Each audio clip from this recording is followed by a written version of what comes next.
welcome or welcome back to my channel. I am Regina Monique and this is Woman of Your Word, where I empower you and me to live courageously for God. Guess what? We are back again with another Bible journaling video, and I'm glad that you guys are really enjoying them. And I'm having such a wonderful time creating them for you and spending time in God's Word and really connecting with it through art. So we're back with another one. We're going to do some more tracing today. I have these floral drawings that I'm going to trace, and not my last video, but the video prior to that one, we did some tracing using this carbon paper and an embossing stylus to trace an image. And so we're going to do the same thing today. Again, I love art and I love creating art, but I can't really draw that well. And so I know what my limitations are, and so I have to find ways to compensate for that.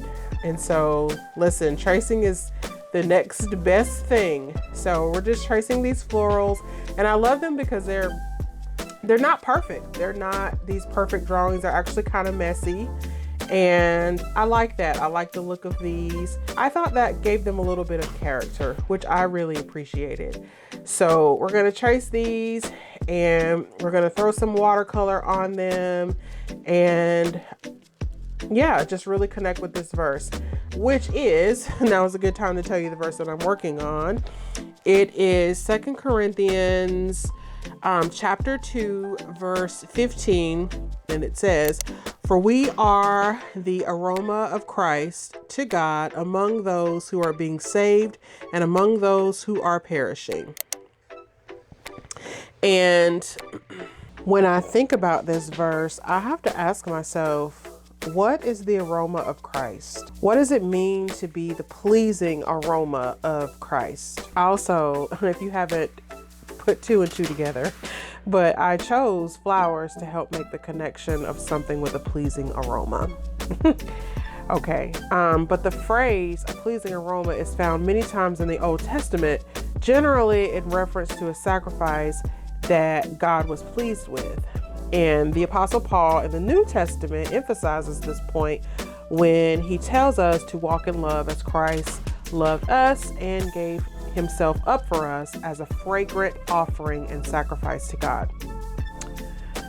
When people are around us, those who believe and those who don't believe, or those who don't yet believe, our aroma of Christ should impact them.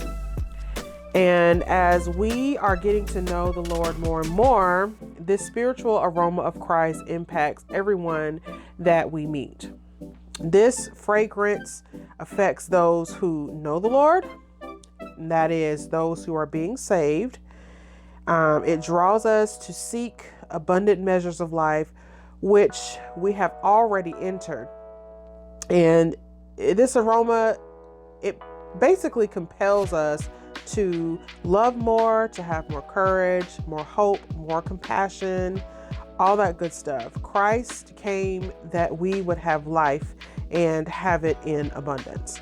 The spiritual scent or aroma also influences those who do not yet know the Lord. That is, the fragrance of Christ among those who are perishing.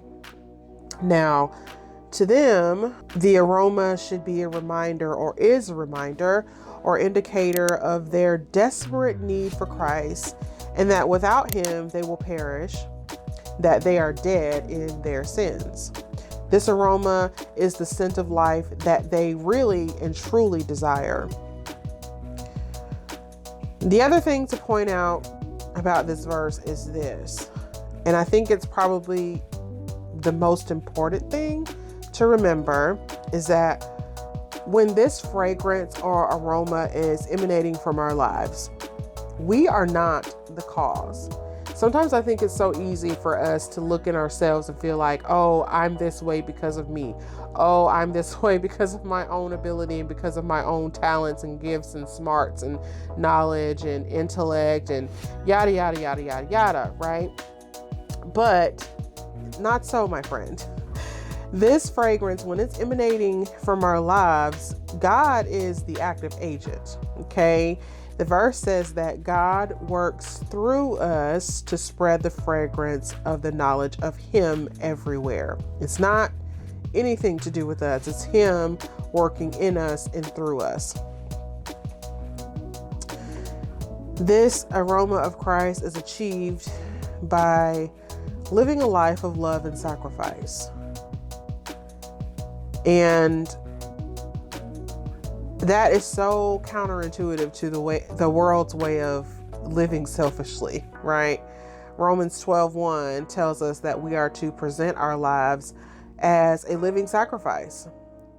That means that we should be serving our families, serving our friends, serving our neighbors, just as Christ did. And while we are not perfect, our lives should still point to the one who is every day. Every single day. Let me tell you something. I mess up all the time, okay? All the time. But because I am the pleasing aroma of Christ, right? Even in my mess ups, there's a way that I'm supposed to respond to situations. There's a way that I'm supposed to behave, even when I mess up, that should point others to Christ, that should point others to the one who is perfect. Think about it. When you walk into a room and smell flowers, you look for the source of that scent.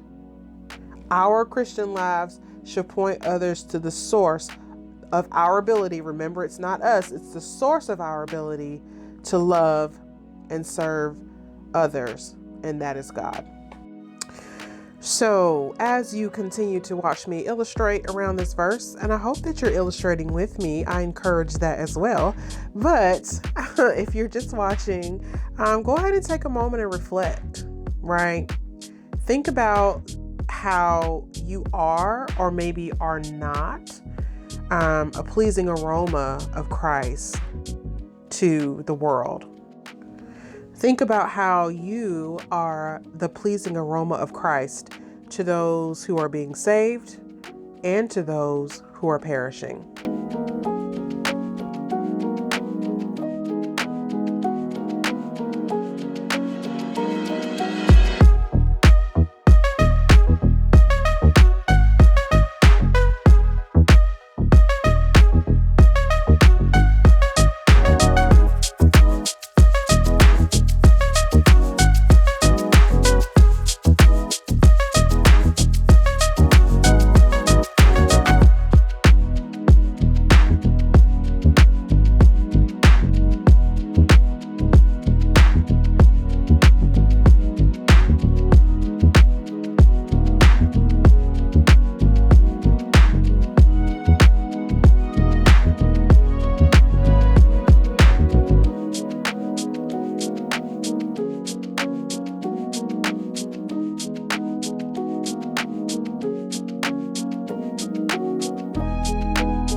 All right, friends. Well, thank you so much again for watching this Bible journaling video. I hope that you were super encouraged by the verse today.